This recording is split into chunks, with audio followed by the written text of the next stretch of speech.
BNP অতীতে যেভাবে সমর্থন দিয়েছেন, ভবিষ্যতেও যদি সেভাবে সমর্থন দেন, আমাদের প্রিয় নেতা তারেক রহমান তিনি যেভাবে আগামীর বাংলাদেশ গড়তে চান সেটা আমরা সফলভাবে করতে পারি ইনশাআল্লাহ। সুতরাং কোনো অবস্থাতেই দলের স্বার্থের বিপক্ষে কোনো কাজ করা যাবে না।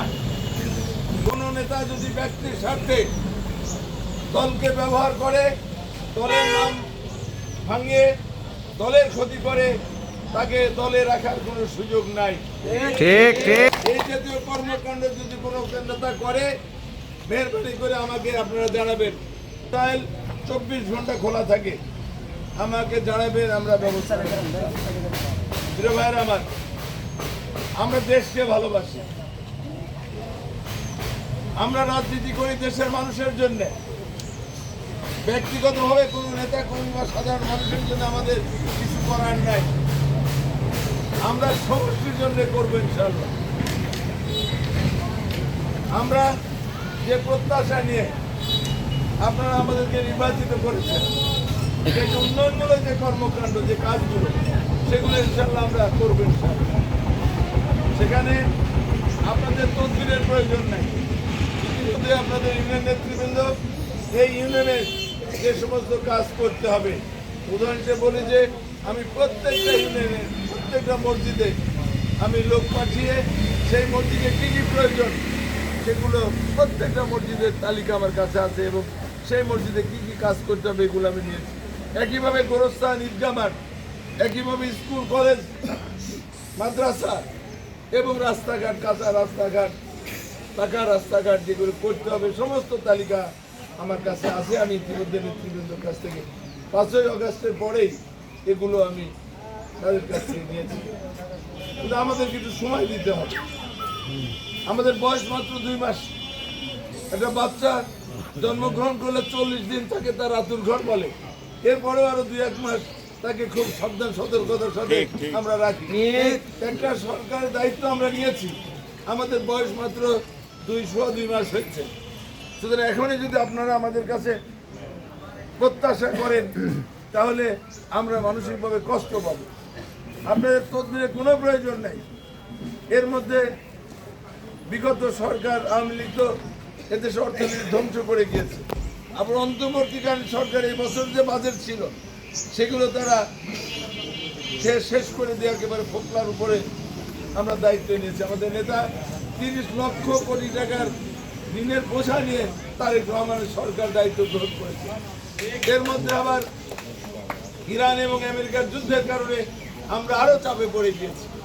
একটা রাষ্ট্র পরিচালনা করতে গেলে, মানুষের কল্যাণে কাজ করতে গেলে অর্থের প্রয়োজন আছে, সামাজিক নিরাপত্তার প্রয়োজন আছে, শান্তিপূর্ণ পরিবেশের দরকার আছে। সুতরাং আমাদেরকে কিছুদিন সময় দিতে হবে ইনশাআল্লাহ। আমি বিশ্বাস করি আমাদের প্রিয় নেতা তারেক রহমান যেভাবে একেবারেই অনাড়ম্বর সাদাসিধে জীবনযাপন করছেন, তিনি পারবেন। তিনি আমাদের কাছে সহযোগিতা চেয়েছেন, আর আমরা আপনাদের কাছে সহযোগিতা চাচ্ছি। এই 18 কোটি মানুষ যদি আমরা ঐক্যবদ্ধ থাকি, যে ভালো মানুষগুলো আমরা সমাজে এখনো রয়েছে, দল মত নির্বিশেষে সব ভালো মানুষ যেগুলো আমরা রয়েছি, তারা যদি আমরা ঐক্যবদ্ধ থাকি, এই চাঁদাবাজ, মাস্তান, মাদক ব্যবসায়ী যারা রয়েছে তাদেরকে সমাজ থেকে বিতাড়িত করা কি আমি আপনাদেরকে কথা দিচ্ছি, এই চাঁদাবাজ, দখলবাজ এবং মাদক কারবারি যারা রয়েছে তারা যত শক্তিশালী হোক, ইনশাল্লাহ তাদেরকে সমাজ থেকে ইনশাল্লাহ আমরা বিতাড়িত করব। সহযোগিতা চাই। আমি মাঠের কর্মী, আমি নেতা না, আমি মাঠের কর্মী, আপনাদের মধ্যে একজন কর্মী।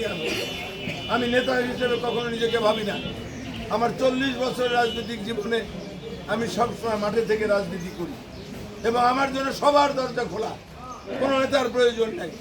যে কোনো বিষয়ে আপনারা আপনার সাথে যোগাযোগ করবেন, কোনো অন্যায় অবিচার দেখলে আমাকে জানাবেন, আমি অবশ্যই আমার ব্যবস্থা নেওয়ার চেষ্টা করবো।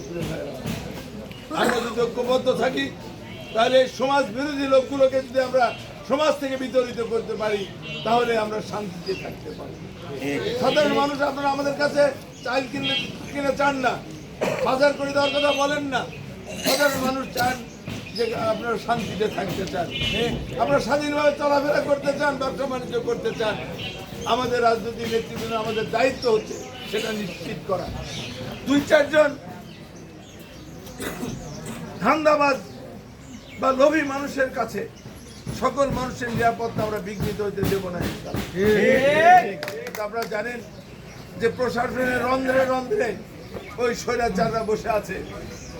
যতদিন পর্যন্ত সেইখানে আমরা একটু নাড়া না দিতে পারবো অথবা মানে কি বলে রিপেয়ার করতে না পারবো, ততদিন আমাদের একটু সমস্যা হবে। ঠিক। তবে আমি আশা করি যে আমাদের নেতা যেভাবে সৎ উদ্দেশ্য নিয়ে তিনি যেভাবে কাজ করছেন তিনি পারবেন। তিনি সফল হওয়া মানেই তো আমরা সফল হওয়া, নাকি? তিনি ব্যর্থ হওয়া মানেই তো আমরা ব্যর্থ হওয়া। ঠিক। আর এবার যদি আমরা ব্যর্থ হই দেশের অস্তিত্ব থাকবে না, কোনোভাবেই থাকবে না। প্রিয় ভাইরা আমার, নিশ্চয়ই টেলিভিশন দেখেন আপনারা, অবশ্যই ভারতের অবস্থা দেখেছেন, মুসলমানদের অবস্থা তাকিয়ে দেখেছেন গত 2 দিন কি হচ্ছে ভারতে।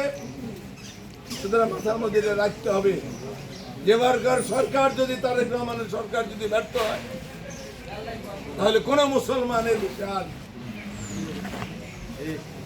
নেতৃত্বে নিরাপদ থাকবে না। সুতরাং আমাদেরকে সতর্ক হতে হবে। ব্যক্তি স্বার্থের জন্য সরকারকে ভুল বোঝা যাবে না। তারেক রহমান প্রধানমন্ত্রী, এই যে সংসদ চললো, যেদিন 2 বেলা চলেছে, আমরা সেদিন সংসদ ভবনের ক্যান্টিনে আমাদের খাওয়ার ব্যবস্থা ছিল। ওখানে একটা ক্যান্টিন আছে, ভাত, ডাল, সবজি আর 1 পিস মাংস, মুরগির মাংস অথবা 1 পিস মাছ অথবা এতটুকু গরুর মাংস, 230 টাকা। আমরা সেই খাবার খেয়েছি, আমাদের প্রধানমন্ত্রী সেই একই খাবার খেয়েছি।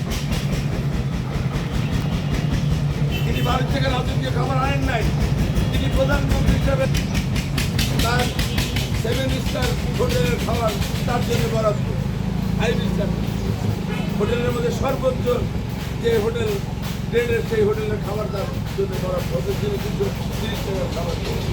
আপনার সংসদের যে দেখেছেন টেলিভিশনে যে উনি যেখানে বসেন তারপরে পিছনে আবার আমি খুব কাছ থেকে ওনাকে দেখি যে উনি একটা সার 2 দিন 3 দিনের পরে একটা ধোয়া কাপড় একদিন করলে, প্রতিদিন করলে বোঝা যায় না, 2 দিন করলে আবার বোঝা যায় না যে 3 দিন করে আসছে। আমি কাছ থেকে দেখি 2 দিন 3 দিন আসছে। সেই প্রধানমন্ত্রী থাকতে হবে ভাবছেন?